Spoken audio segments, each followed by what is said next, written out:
खबर शामिल करासे आलमी मालियाती इदारे चयो आहे त पाकिस्तान जे स्ट्रेटेजिकल चैलेंजन खे हल करण लाइ सुधारनि ते अमल दरामद जारी रखणो पवंदो, जेके मुआशी तब्दीलियुनि मुआशी वाद खे मज़बूत बणाइण ऐं निजी सीड़पकारी जी नई शुरूआत जो माहौल तयार करण लाइ ज़रूरी आहे।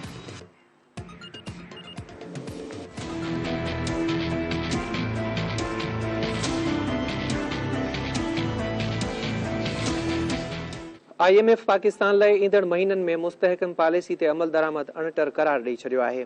वाशिंगटन में प्रेस कॉन्फ्रेंस कंदे IMF जे तर्जुमान जोली कुज़िक चयो त पाकिस्तान लाइ नओं प्रोग्राम मईशत खे मुस्तहकम करण लाइ अख़्तियारनि जी कोशिशुनि खे सहारो ॾींदो, पर IMF प्रोग्राम जी कामयाबी लाइ इहो इंतिहाई ज़रूरी आहे त पाकिस्तान मुस्तहकम पॉलिसी ते अमल दरामद करे, छाकाणि त मुस्तहकम पॉलिसी ते अमल दरामद अहम आहे। हुन चयो त इहो प्रोग्राम पाकिस्तान जे माण्हुनि जी मदद ऐं हिमायत लाइ अहम हूंदो। पाकिस्तान मुख़्तलिफ़ क़िस्मनि जे चैलेंजनि खे मुंहुं ॾेई रहियो आहे। पाकिस्तान खे लगातार सुधारनि जी ज़रूरत आहे। इहो प्रोग्राम पाकिस्तान जी मुल्की ऐं ॿाहिरीं इक़्तिसादी सूरत हाल मज़बूत बणाइण लाइ अहम किरदारु अदा कंदो। संदसि चवणु हो त IMF सदाईं पाकिस्तान सां गॾु कमु करण लाइ तयारु आहे।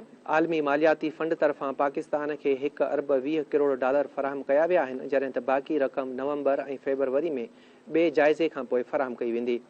IMF तर्जुमान चयो त पाकिस्तान जी स्ट्रक्चरल चैलेंजनि खे हल करण लाइ इन्हनि सुधारनि ते अमल दरामद जारी रखणो पवंदो, जेके मुआशी तब्दीलियुनि मुआशी वाद वेझ खे मज़बूत बणाइण तोड़े निजी सीड़पकारी जी नई शुरूआत जो माहौल तयारु करण लाइ ज़रूरी आहिनि।